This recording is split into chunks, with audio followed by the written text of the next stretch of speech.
Nowadays, we are simply unable to imagine our everyday lives without electricity. Most devices in our lives in the 21st century use electricity. Without it, entire towns would shut down. But where exactly do we get this mysterious energy from?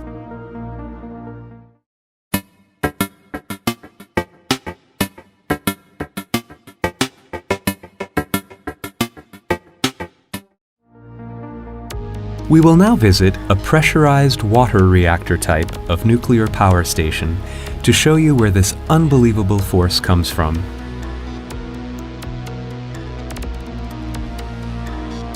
In nuclear power plants, the thermal energy from the nuclear fission occurring within the nuclear reactors is utilized. Every single reactor is covered with a red dome. There is a hermetically closed system, a containment structure under the dome, that is, under the bridging, that no ordinary visitors are allowed to see. We also find fuel rods in the reactor, which contain the uranium dioxide necessary for nuclear fission. The uranium nuclei inside the control rods are split by neutrons during nuclear fission. Thus, a single uranium nucleus is split into two smaller nuclei and a few neutrons. Neutrons cause further nuclear fission, thus creating a chain reaction that can be controlled and is self-supporting. Every reactor contains a total of 42 tons of fuel rods. This is practically equivalent to the weight of a trailer truck. The power station has a supply of fuel rods that lasts for 2 years, and they are changed only once a year. Now we will sneak a peek into one of the control rooms at the power plant. This is where the reactor protection system is supervised.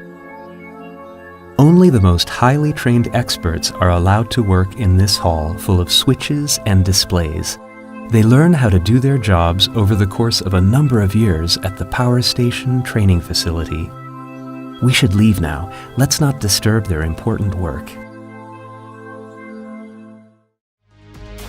The enormous amount of heat generated during the chain reaction is conveyed by the water that circulates within the closed system. Under high pressure, the temperature of the water is around 300 degrees Celsius. The heat conveyed from the reactor enters another closed water cycle, where it passes through heat exchangers to generate steam. The amount of steam thus generated keeps the enormous yellow turbines in motion at 3,000 turns per minute. The rotary motion of the turbines, which are connected to the blue generators, produces high voltage electricity. In the end, the electricity enters the national electrical grid and thus our homes through the transformers.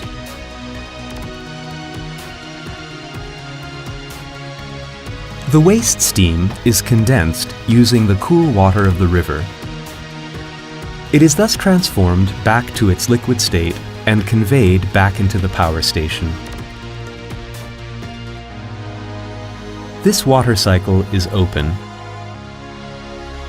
The 100 cubic meters of water extracted every second from the adjacent river is released back into the river with a temperature that is on average 8 degrees higher than before. With this output, one could fill an average swimming pool with water in just 20 seconds. No radioactive substance is released into the river, so its flora and fauna are not in danger.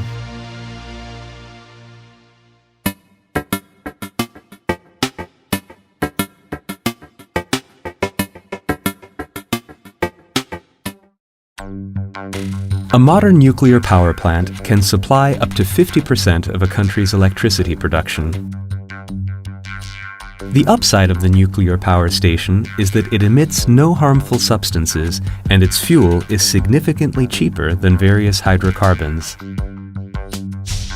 Even renewable energies are 2 or 3 times more expensive than nuclear power. For example, The production of 1 kilowatt of electricity is 2.5 times more expensive at a wind farm than at a nuclear power station. However, a more serious downside of nuclear power is the fact that radioactive waste is produced during the process. This waste needs to be handled with great care. The safest place to store it is approximately 200 meters below the ground. Such storage units have already been established at most modern power plants. In addition to all the renewable energy sources that have been continuously spreading around the world, nuclear energy will still be needed in the future. According to plans, most nuclear power stations will definitely be operable for a few decades to come.